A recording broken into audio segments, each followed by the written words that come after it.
الحمد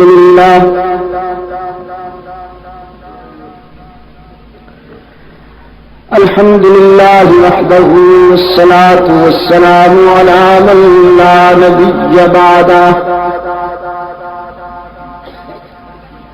وعلى آله وأصحابه الذين أوفوا عهده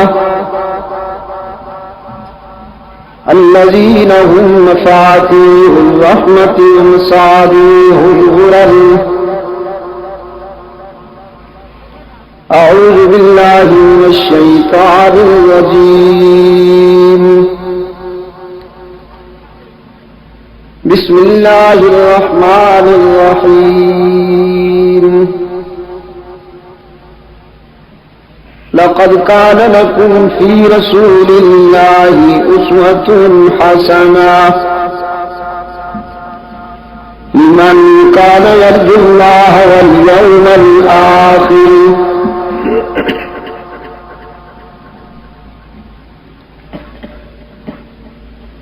لقد كان في يوسف وإخوته آيات للسائلين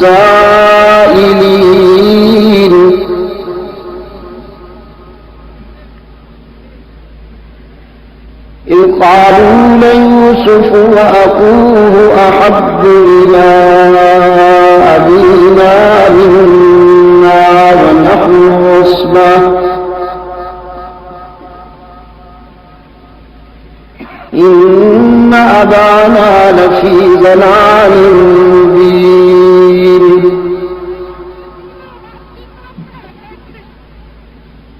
اقتلوا يوسف أو اطرحوه أرضا يخل لكم وجه أبيكم وتكونوا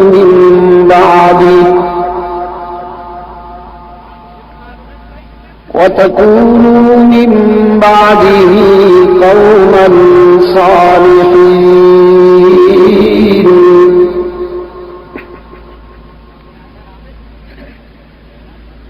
قال قائل منهم لا تقتلوا يوسف وألقوه في غيابة الجب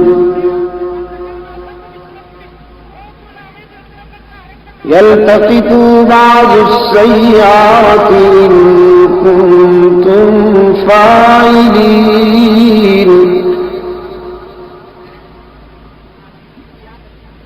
قالوا يا أبانا ما لك لا تأمنا على يوسف وإنا له لناصحون.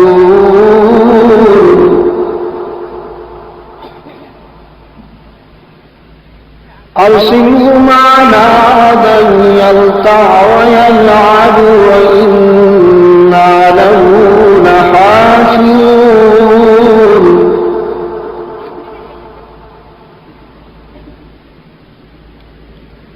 قال إني ليحزنني أن تذهبوا به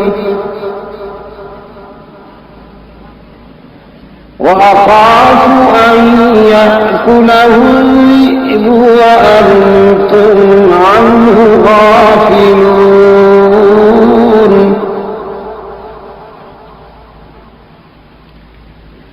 قالوا لئن أكله الذئب ونحن عصبة إنا إذا لخاسرون.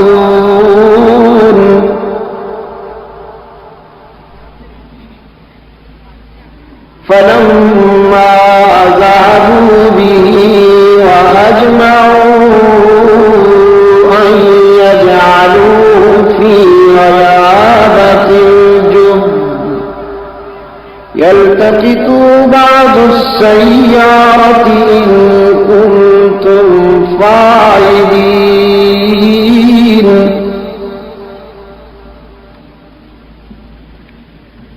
فلما ذهبوا به وأجمعوا أن يجعلوه في غيابة الجب وأوحينا إليه لتنبئنهم بأمرهم هذا وهم لا يشعرون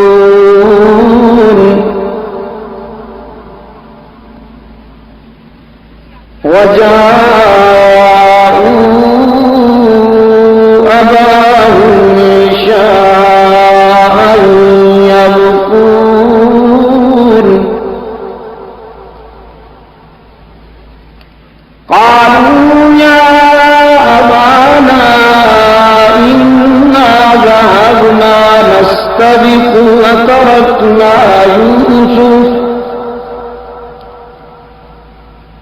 وتركنا يوسف عند متاعنا فأكله الذئب وما أنت بمؤمن لنا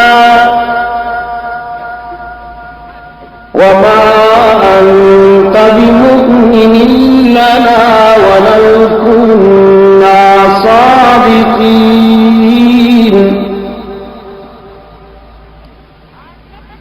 وجاءوا على قميصه بدم كذب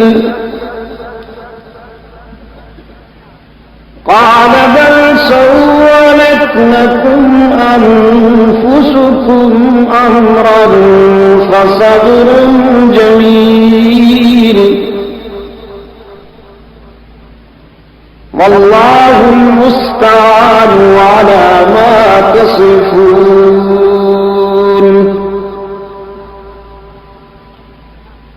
وجاءت سيارة فأرسلوا واردهم فأدلى دلوه قال يا بشرى هذا غلام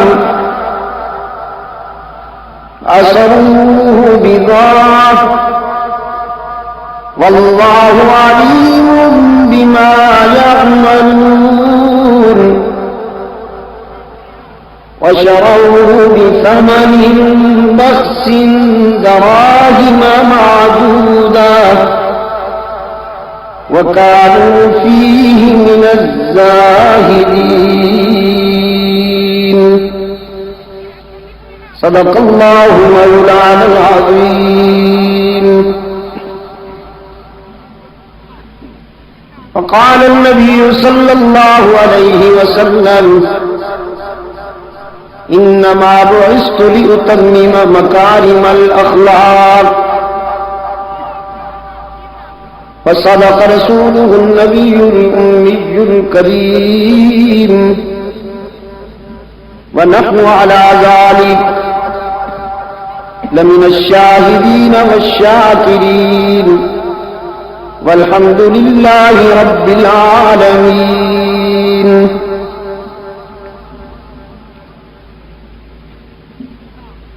صدر اجلاس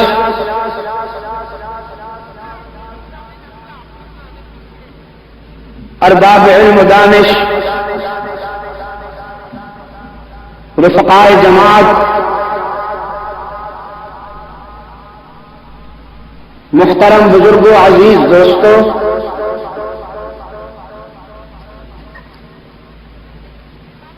واجب التکریم مائیوں بہنوں اور بیٹیوں مجلس تحفظ حقوق اہل سنت و جماعت کراچی ڈویژن کے زیر اہتمام 3 روزہ سیرت خاتم الانبیاء کانفرنس کا یہ اختتامی اجلاس ہے جو آج 13 دسمبر 1986 یہاں نیو کراچی گودرا کالونی میں انعقاد پذیر ہے اور جس میں ہم سب دعوت و تبلیغ کی نسبت سے جمع ہیں.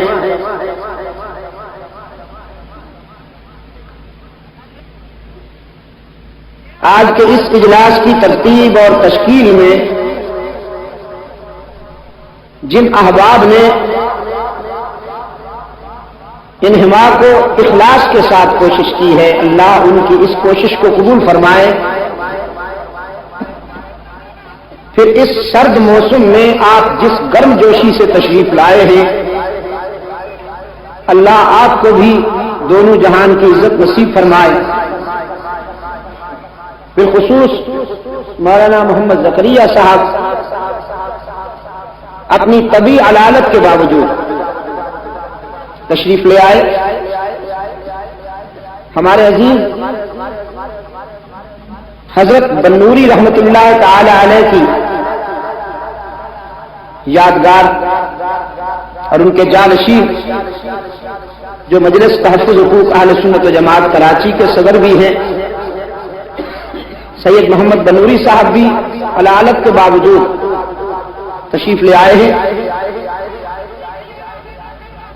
میں ان سب حضرات کی صحت و سلامتی کے لیے دعا گو ہوں۔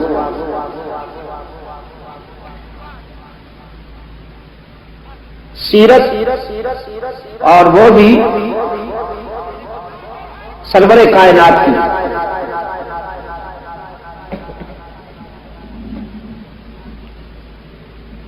اس موضوع پر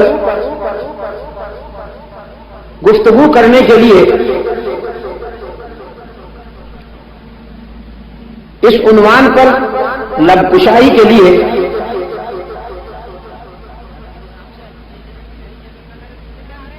جس احترام کی ضرورت ہے اور ادبی تقاضوں کی ضرورت ہے، ہم بے بجات لوگ اعتراف کرتے ہیں کہ ہم ان آداب کے معیار پر پورا اترنے کی صلاحیت نہیں رکھتے۔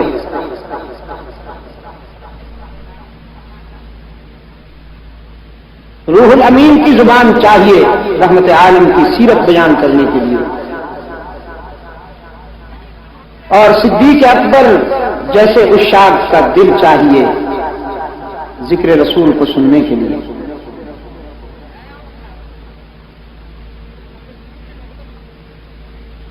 جب بھی کوئی شخص دنیا کے اس سدا بہار موضوع پر گفتگو کرنا چاہتا ہے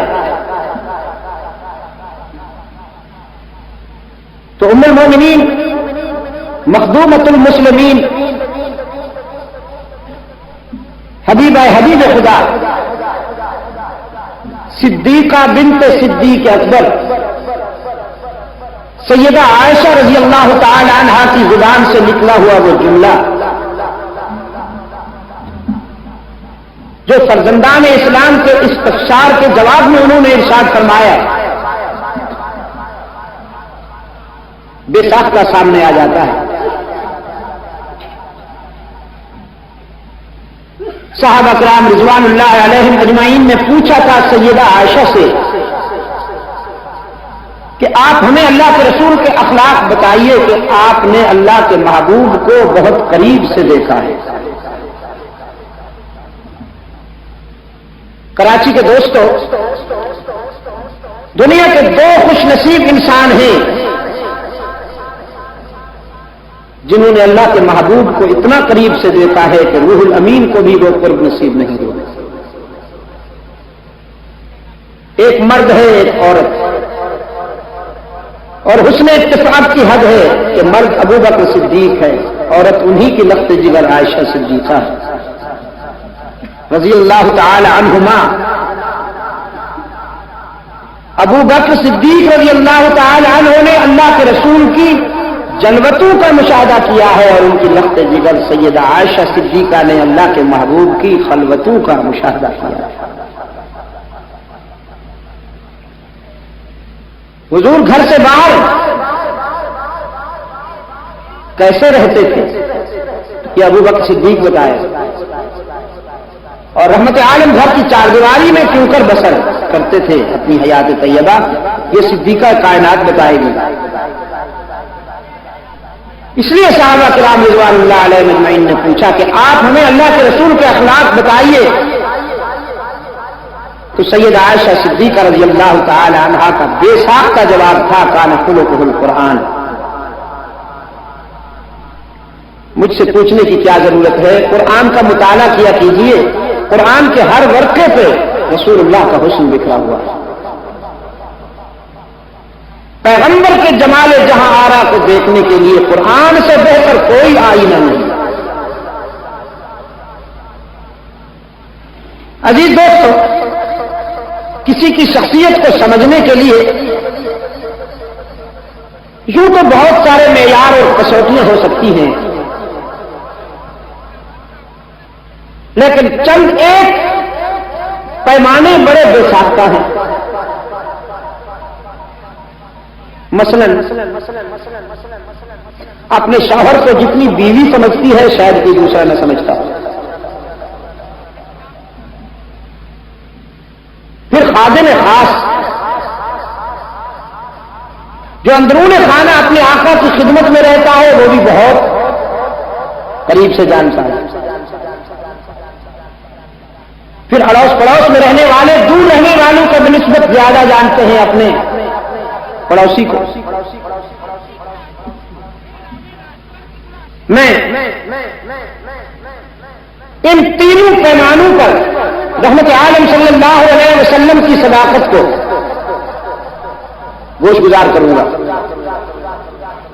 سب سے پہلے رفیق حیات کے تاثرات وحی کی خلوتوں سے، ہرا کی خلوتوں سے پہلا سبق لے کر رحمت عالم صلی اللہ علیہ وسلم جب گھر تشریف لاتے ہیں تو جلالت وحی سے آپ صلی اللہ علیہ وسلم لرزہ براندام تھے، جس میں اطہر پہ کپکپی تھی اور جبین اطہر پہ پسینے کی بوندیں تھیں جو ہمیشہ وحی کی کیفیت میں نمودار ہوا کرتی ہے۔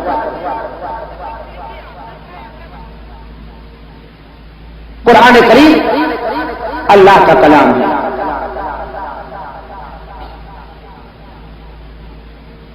چونکہ صاحب کلام جلیل القدر ہے، اس کے کلام میں بھی جلالت کا وہی عکس ہے۔ قرآن میں ارشاد ہوا، خود رب العالمین فرماتے ہیں، فرمایا لو انزلنا هذا القرآن على جبل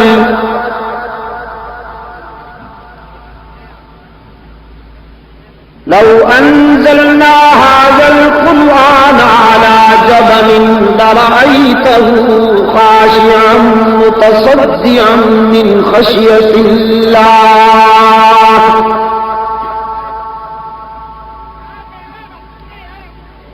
اگر ہم قرآن کریم کو کسی مضبوط پہاڑ پر نازل کریں تو وہ بھی کانپ کانپ کر ریزہ ریزہ ہو جائے۔ دھرتی کے سینے پر کوئی پہاڑ اتنا مضبوط اور مستحکم نہیں جو قرآن کی ہیبت کو برداشت کر سکے،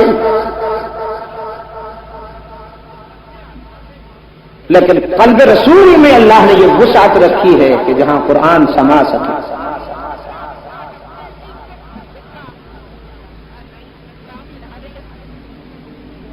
ارض و سما کہاں تیری وسعت کو پا سکے، ارض و سما کہاں تیری وسعت کو پا سکے، میرا ہی دل وہ ہے کہ جہاں تو سما سکے۔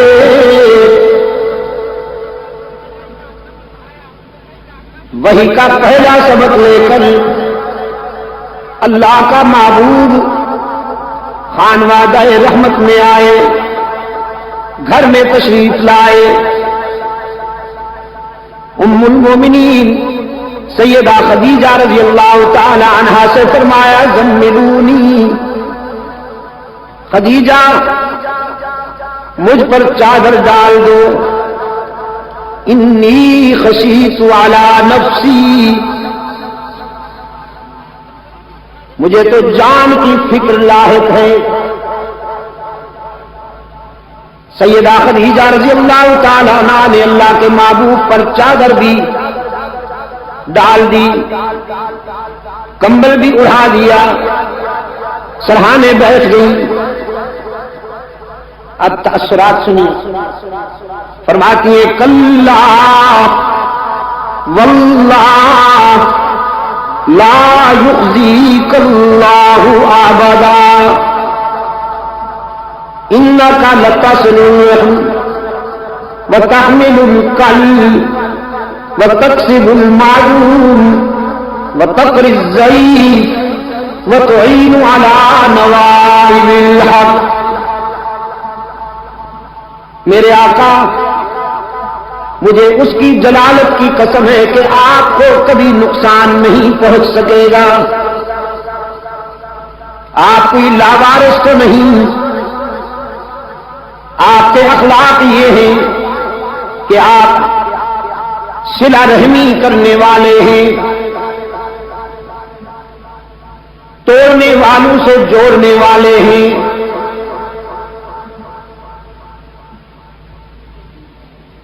بدخواہوں کے خیر خواہ ہیں. صلہ رحمی کا یہی تصور ہے دوستو. سل من قطع کا, جو تم سے توڑے تم اس سے جوڑو, جو تمہیں پتھر مارے تم اسے دعائیں دو, جو تمہیں گالیاں دے تم اس کی خیر خواہی کرو. سرکار دو عالم صلی اللہ علیہ وسلم کے اخلاق کا پہلا پرتاؤ جو خدیجہ کی حساس نگاہوں نے محسوس کیا وہ یہی تھا کہ آپ صلہ رحمی کرنے والے ہیں, آپ کمزوروں کا بوجھ اٹھانے والے ہیں, آپ مہمان نواز ہیں, آپ لوگوں کی گمشدہ چیزیں ان کے گھر تک لوٹانے والے ہیں, اور آپ حق و صداقت کا پرچم اونچا رکھنے والے ہیں. 5 خوبیاں بیان کی سیدہ خدیجہ رضی اللہ تعالی عنہا. یہاں پر ایک تطبیق ہو گئی ہے, ضمنی طور پر ایک اور رخ بھی عرض کرتا جاؤں.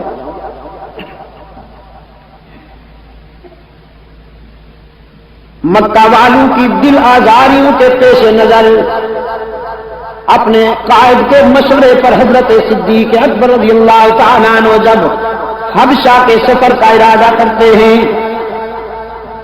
تو مکہ سے باہر جاتے ہوئے سامنے ایک بہت بڑا وڈیرا اور سردار آ جاتا ہے. ابن دغنہ مشرک تھا. ابن دغنہ نے پوچھا ابو بکر کہاں؟ صدیق اکبر رضی اللہ تعالیٰ عنہ نے فرمایا کیونکہ ہمارا یہاں رہنا تمہیں گوارا نہیں تو ہم حبشہ کی طرف جانا چاہتے ہیں. بے ساختہ ابن دغنہ نے رک کے کہا مثلوں کا لا یخرج یا ابا بکر, تم جیسے لوگ نکالے جانے کے قابل نہیں ہوا کرتے. جن آبادیوں سے تم جیسے لوگ چلے جائیں وہ آبادیاں تو ویرانہ بن جاتی ہیں.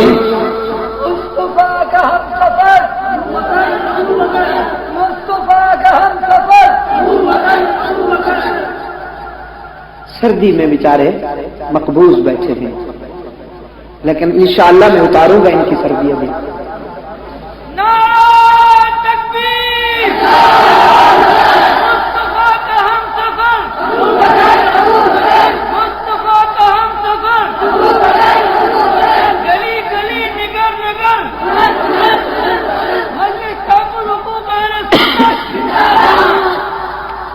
مثلوں کا لا یخرج, ابو بکر تم جیسے لوگ نکالے جانے کے قابل نہیں ہوتے.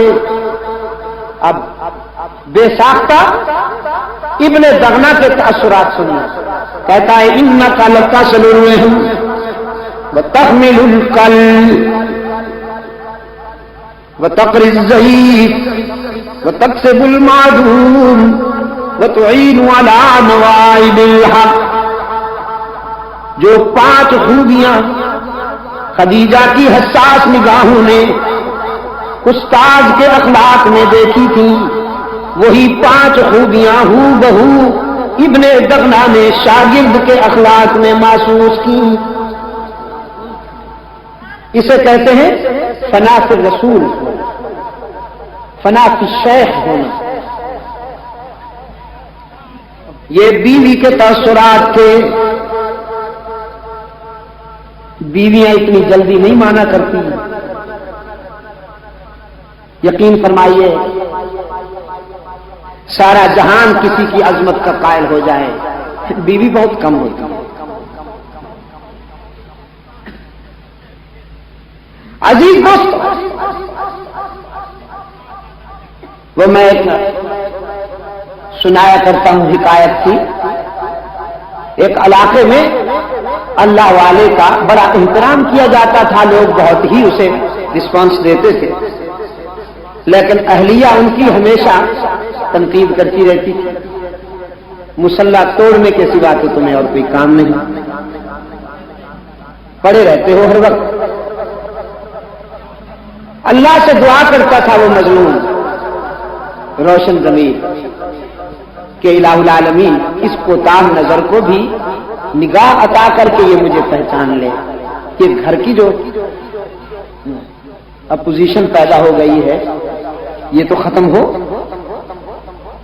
اللہ نے کرم کیا، ایک دن قوت پرواز دی، اڑتے ہوئے گھر کے سامنے گزرے۔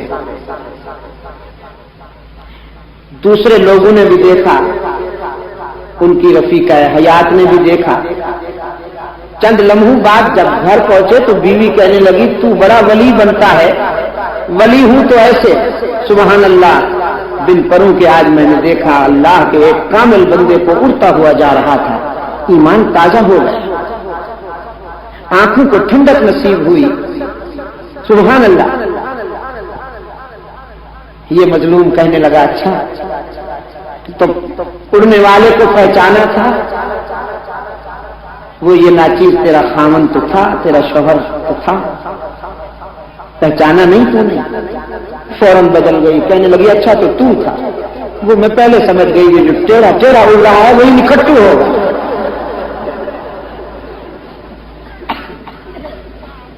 بیویاں بہت کم مانا کرتی ہیں، لیکن سیدہ خدیجہ رضی اللہ تعالی عنہا نے اپنے مثالی شوہر کے اخلاق کا جو پرتو دنیا انسانیت کے سامنے پیش کیا، اس کا کیا جواب ہو سکتا ہے؟ آپ خادم کی سنیے، انہی خدیجہ رضی اللہ تعالی عنہا نے حضرت زید کو خرید کر کے رحمت عالم صلی اللہ علیہ وسلم کی خدمت کے لیے وقف کیا۔ کچھ عرصہ کے بعد زید کے باپ کو پتہ چلا کہ میرا بیٹا مکہ کے ایک ہاشمی گھرانے میں خادم ہے۔ تلاش کرتا ہوا مکہ میں پہنچا، زید کو ملا ایک ہاشمی گھرانے میں خادم ہے۔ تلاش کرتا ہوا مکہ میں پہنچا، زید کو ملا، دیر تک روتا رہا، کہنے لگا بیٹا جب سے تم چلے آئے ہو ہمارے گھر سے مسکراہٹیں بھی رخصت ہو گئیں، تمہاری ماں ہر وقت تمہاری انتظار میں دروازے کو دیکھتی اور روتی رہتی ہے کہ کب میرا لخت جگر آئے گا، تمہاری بہنیں بھی بے قرار ہیں، آؤ میں تمہیں لینے کے لیے آیا ہوں۔ زید کہتا ہے یہ باتیں بعد میں ہوں گی، آؤ پہلے میں تجھے اپنے آقا سے ملا دوں۔ باپ کی انگلی پکڑ کر رحمت عالم صلی اللہ علیہ وسلم کی بارگاہ میں لایا، بڑی تکریم سے، بڑے اعزاز سے اللہ کے محبوب نے اپنے خادم کے باپ کو خوش آمدید کہا۔ زید کا باپ کہتا ہے اللہ کے محبوب میں اپنے لختے جگر کو لینے کے لیے آیا ہوں، اس کے خریدنے پر جتنی رقم ادا کی گئی تھی میں اسے دگنی رقم دوں گا، مہربانی کیجئے۔ اس کے ماں کے آنسو دیکھے نہیں جاتے، اس کی بہنوں کی بے قراری دیکھی نہیں جاتی۔ رحمت عالم صلی اللہ علیہ وسلم نے فرمایا ہم کوئی معاوضہ نہیں لیں گے، ہم تو اپنے زید کو تحائف دے کر رخصت کریں گے، لے جا سکتے ہو تم، میں نہیں روکوں گا زید کو، کیوں روکوں، میں تو وصل کرنے آیا ہوں، فصل کرنے نہیں آیا، میں جوڑنے آیا ہوں، توڑنے نہیں آیا، میں تو ملانے آیا ہوں، جدا کرنے نہیں آیا، لے جاؤ زید کو، لیکن بس ایک شرط ہے کہ زید بھی جانے پہ راضی ہو، جبر نہ کیا جائے۔ باپ نے بیٹے کی طرف دیکھا، نگاہیں کہہ رہی تھی لگتے جگر اب تو کوئی رکاوٹ باقی نہیں رہی، چلنا چاہیے، لیکن زید نے بھرپور انداز میں اپنے آقا کی طرف دیکھا اور پھر فیصلہ کرنے میں کوئی دیر نہ کی، کہنے لگا باپ سے میری والدہ کو سلام کہیے گا، میری بہنوں کو بھی سلام کہیے گا، سب کو چھوڑ سکتا ہوں لیکن رحمت عالم صلی اللہ علیہ وسلم کے دامن کو نہیں چھوڑ سکتا، یہاں تو مجھے وہ شفقت ملی ہے جو فدری ہاتھوں میں بھی نہیں ہو سکتی، عائشہ صدیقہ نے مجھے وہ پیار دیا ہے جو مامتا سے بھی میسر نہ آئے، سارے رشتے اس قرب پہ قربان کر دیں، سارے تعلقات اس رفاقت پہ قربان کر دیں، یہ خادم کی گواہی ہے دوستوں۔ اب پڑوس پڑوس کی سنیے، صفا کی بلندیوں پہ اللہ کا محبوب داعی حق و صداقت کی حیثیت سے کھڑا ہے، اللہ کے رسول کی حیثیت سے پہلا خطبہ ارشاد فرمانے والے ہیں، چادر ہلا ہلا کر مکہ والوں کو جمع کیا، پورا مکہ رحمت عالم صلی اللہ علیہ وسلم کے دامن میں آ بیٹھا، رحمت عالم صلی اللہ علیہ وسلم نے فرمایا هل وجدتمونی صادقا او کاذبا، مکہ والو زندگی کے 40 سال گزارے ہیں میں نے اس شہر میں رہ کر، آج میں تمہارے دل و دماغ پر دستک دیتے ہوئے تمہارے ضمیر کو جج بنا کر تم سے پوچھتا ہوں، بتاؤ تم نے مجھے کیا پایا، سچا پایا ہے یا اس کے برعکس؟ مکہ والوں نے ایک ہی آواز سے اعتراف کیا، جذبناک مرارا ما رأینا فیک الا صدقا، وہ عبداللہ کے یتیم، ہم نے کئی بار آپ کو آزمایا، جب بھی آزمایا سچا پایا، آپ تو صداقت کا نشان ہیں، آپ تو دیانت کا اعلان ہیں، آپ تو شرافت کا برہان ہیں، ہم تو جب صداقت و دیانت و امانت کو چلتا پھرتا دیکھنا چاہتے ہیں تو آپ کی طرف دیکھتے ہیں، آپ تو صادق اور امین کے خطاب سے یاد کیے جاتے ہیں۔ کراچی والوں، مکہ والوں نے مبالغہ کیا یا سچ کہا؟ سردی میں سکڑے ہوئے دوستوں، تمہارے یک بستہ جواب پر میں کیسے انحصار کروں؟ پھر پوچھتا ہوں، مکہ والوں نے مبالغہ کیا یا سچ کہا؟ جزاکم اللہ۔ مبالغہ تو وہ ہوتا ہے کہ جب کوئی رائی کو پہاڑ بنا کر پیش کرے، جب کسی میں وہ بات نہ ہو کہ مبالغے میں وہ بات بھی اس میں بیان کی جائے۔ مکہ والوں نے کوئی مبالغہ نہیں کیا، بخدا صرف اتنی بات ہوئی کہ انہوں نے جو دیکھا تھا اس کا اعتراف کر دیا۔ یہ عقلی آوازوں پر آپ کی توجہ نہیں ہے؟ کیا انہوں نے اس کا اعتراف کرتی ہے. اس لیے ان کے اس اعتراف میں اور اس اعلان میں کوئی مبالغہ نہیں کہ سرکار دو عالم صلی اللہ علیہ وسلم کی حیات طیبہ کا ایک ایک نقش ان کے سامنے. سرکار دو عالم صلی اللہ علیہ وسلم کا بچپن بھی ان کے سامنے ہے. سرکار دو عالم صلی اللہ علیہ وسلم کا لڑکپن بھی ان کے سامنے ہے. سرکار دو عالم صلی اللہ علیہ وسلم کی جوانی بھی ان کے سامنے ہے. اور میں دعویٰ کرتا ہوں کہ اللہ کے محبوب کا بچپن بھی پاک ہے اور بے داغ ہے. حضور کا لڑکپن بھی پاک ہے اور بے داغ ہے. حضور کی جوانی بھی پاک ہے اور بے داغ ہے. اگر کوئی یہ سوچتا ہے کہ اعلان رسالت کے بعد رحمت عالم صلی اللہ علیہ وسلم کی زندگی پاکیزہ ہو گئی تو وہ صحیح نہیں کہتا. حضور پاک صلی اللہ علیہ وسلم کی زندگی ولادت سے وصال تک پاک ہے اور بے داغ ہے.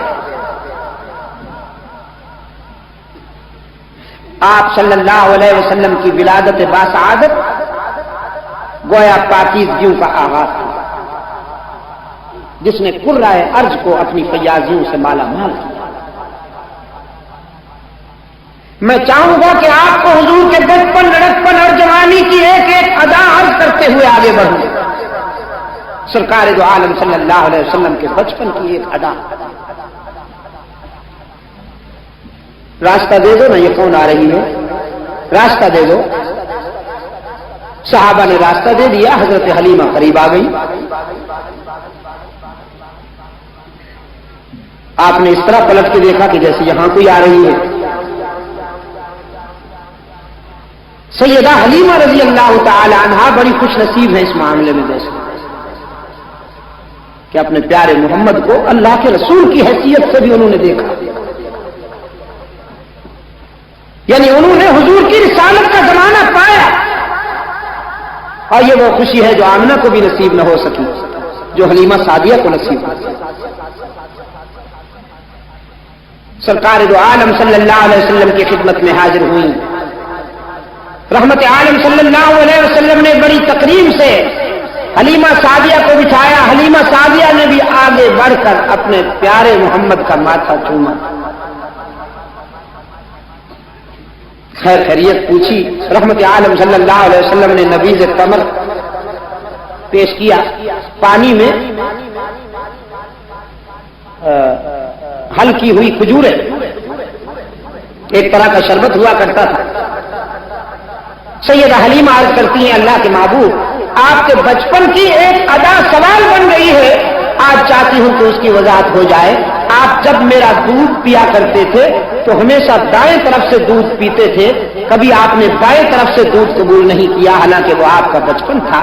کیوں؟ فطرت مسکرائی اور روح کائنات سے آواز آئی کہ حلیمہ پیغمبر بچپن میں بھی دیوانے نہیں ہوتے، فرزانے ہوتے ہیں. سرکار دو عالم صلی اللہ علیہ وسلم نے فرمایا حلیمہ اسی زمانے میں تیرا ایک سگا بیٹا اور میرا رضائی بھائی عبداللہ بھی تو دودھ پیا کرتا. تو اللہ کی مشیت یہ ہوئی کہ ایک طرف سے میں دودھ پیا کروں، ایک طرف سے میرا بھائی عبداللہ دودھ پیا کرے. مشیت ایزدی کے مطابق دایاں حصہ میرے لیے مخصوص ہو گیا تو میں اسی طرف سے پیتا تھا. بایاں حصہ میرے بھائی کے لیے مخصوص ہو گیا تو وہ اس طرف سے دودھ پیا کرتا تھا. اس میں حیرت کی کون سی بات تھی؟ حلیمہ کہتی ہے یہی بات تو میں پوچھنا چاہتی ہوں کہ عبداللہ تو کبھی کبھی آپ والے حصے سے بھی دودھ پی لیا کرتا تھا. میں نے کوشش بھی کی تو کبھی آپ نے بائیں حصے سے دودھ نہیں پیا. جب وہ آپ کے حصے سے دودھ پی لیتا تھا تو آپ کیوں نہیں پیتے تھے اس حصے سے؟ سرکار دو عالم صلی اللہ علیہ وسلم نے فرمایا حلیمہ عبداللہ تو پی سکتا تھا لیکن مجھے اللہ نے اس لیے شاید بائیں طرف سے دودھ نہیں پینے دیا کہ میں دنیا کو عدل و انصاف کا سبق دینے کے لیے آیا. اگر میں اپنے بھائی کے حصے سے دودھ پی لیتا تو شاید کوئی سوچتا کہ جو اپنے بھائی سے انصاف نہیں کر سکتا وہ دنیا کو کیا عدل و انصاف کا سبق پڑھائے. انصاف کی وہ کسوٹی اور عدل کا وہ معیار کہ جو سرکار دو عالم صلی اللہ علیہ وسلم دنیا کے سامنے پیش کرنے کے لیے آئے تھے، اللہ نے بچپن میں بھی اپنے محبوب کو اس معیار پہ قائم رکھا۔ اس لیے میں یہ دعویٰ کرتا ہوں کہ سرکار دو عالم صلی اللہ علیہ وسلم کا بچپن بھی بے داغ ہے اور پاک ہے۔ لڑکپن کی ایک ادا، رحمت عالم صلی اللہ علیہ وسلم سفر تجارت پر اپنے چچا ابو طالب کے ساتھ مکہ سے شام کی طرف جا رہے ہیں، اور مکہ سے شام کی طرف جانے والے تجارتی قافلوں کو ایک عبوری ٹھکانے پر قیام کرنا ہوتا تھا جہاں ٹھنڈا اور میٹھا پانی تھا، چشمہ تھا، گھنی چھاؤں کے درخت تھے، اور اس ٹھکانے کا اہتمام ایک عیسائی کرتا تھا، تاریخ میں جس کا نام بحیرہ راہب آیا ہے۔ آج یہ قافلہ پہنچا جس میں رحمت عالم صلی اللہ علیہ وسلم شامل تھے۔ بحیرہ راہب اپنے مکان کے بالائی حصے پہ بیٹھا ہے۔ جب یہ قافلہ ایک درخت کے سائے میں آ کر بیٹھا تو بحیرہ اپنے مکان کے بالائی حصے سے اتر کر قافلہ والوں کے قریب آیا، پوچھا کہاں سے آئے ہو؟ بتایا گیا مکہ سے۔ پوچھا تمہارا امیر کون ہے؟ انہوں نے ابو طالب کی طرف اشارہ کیا کہ یہ ہاشمی سردار ہمارا امیر قافلہ ہے۔ پھر اس نے پوچھا کہ اس لڑکے کا کیا نام ہے؟ قافلہ والوں نے کہا محمد اور احمد صلی اللہ علیہ وسلم۔ بساختہ صلی اللہ علیہ وسلم کہہ دیا کیجیے، کام آئے گا۔ محمد صلی اللہ علیہ وسلم، جزاکم اللہ۔ اس لیے محمدی بھی ہم ہیں، احمدی بھی ہم ہیں، یاد رکھیے گا۔ جو شخص مرزائیوں کو احمدی کہتا ہے یا وہ جاہل ہے یا قادیانی ہے۔ مرزائی جو ہیں یہ صرف مرزائی ہیں یا قادیانی ہیں، احمدی نہیں ہے۔ محمدی اور احمدی مسلمان ہیں، آپ سمجھے؟ مرزائیوں کو کبھی احمدی نہ کہا جائے۔ ہمارے جدید تعلیم یافتہ دوست، یہ بابو قسم کے لوگ، یہ بیچارے چونکہ عربی اصطلاحات سے ذرا کچھ اجنبیت ہوتی ہے، لاڈ میکالے کے نظام تعلیم کے فیض یافتہ، عربی اصطلاحات سے ذرا اجنبیت ہوتی ہے تو وہ عموماً مرزائیوں کو کیا کہتے ہیں؟ احمدی۔ یہ وضع شیفی غیر محل ہی ہے، ظلم ہے، اس سے بچنے کی کوشش کیا کرو۔ اس کو کبھی غلام احمد بھی نہیں کہنا چاہیے، صرف غلام قادیانی، مرزا غلام قادیانی۔ حضرت شاہ صاحب پر اللہ کی رحمتیں ہوں، سید عطا اللہ شاہ بخاری رحمۃ اللہ علیہ فرمایا کرتے تھے، خواب میں ایک دن مرزا صاحب مل گئے، کہنے لگے آپ تو میرے پیچھے پڑ گئے، حالانکہ قرآن میں میرا تذکرہ ہے۔ شاہ صاحب نے فرمایا قرآن میں تیرا تذکرہ تو میں نے نہیں پڑھا، قارون کا پڑھا، فرعون کا پڑھا، حامان کا، شداد کا تذکرہ پڑھا، تمہارا تذکرہ تو وہاں نہیں آیا۔ کہنے لگا جی وہ تو غلط لوگ تھے، میرا تذکرہ تو انبیاء کی صف میں آتا ہے، رسولوں کی صف میں۔ حضرت عیسیٰ علیہ السلام نے اپنی قوم کو جب بشارت دی تھی تو کہا تھا یاتی من بعدی اسمہ احمد، میرے بعد اللہ کا آخری رسول آئے گا جس کا نام احمد ہوگا۔ تو کہنے لگا میں وہی احمد تو ہوں، اس لیے تو میرے فالوورز جو ہیں جو مجھے مانتے ہیں وہ خود کو احمدی کہلاتے ہیں۔ شاہ صاحب رحمۃ اللہ علیہ فرمانے لگے وہ تو احمد کی بات تھی صلی اللہ علیہ وسلم، جو ہمارے آقا ہے، جس کے ہم رضاکار ہیں، تو غلام احمد کہلاتا ہے بدبخت۔ یہ احمد ہونے کا تجھے کب سے خوش فہمی ہو گئی؟ خیال کب آیا ہے؟ کہنے لگا غلام تو یوں ہی والدین نے چپکا دیا تھا، غیر ضروری ہے، اسے ہٹا دیا جائے تو احمد نہیں بچتا، تو میرا غلام زائد ہے، اسے ہٹا دیا جائے تو احمد بچتا ہے، تو میں وہی احمد ہوں۔ شاہ صاحب رحمۃ اللہ علیہ پر ایسے موقعوں پر اللہ کا فضل ہوا کرتا تھا، بڑا برجستہ جواب ملتا تھا۔ فرمانے لگے تیرا غلام زائد ہے تو عطا اللہ پر میرا عطا زائد ہے،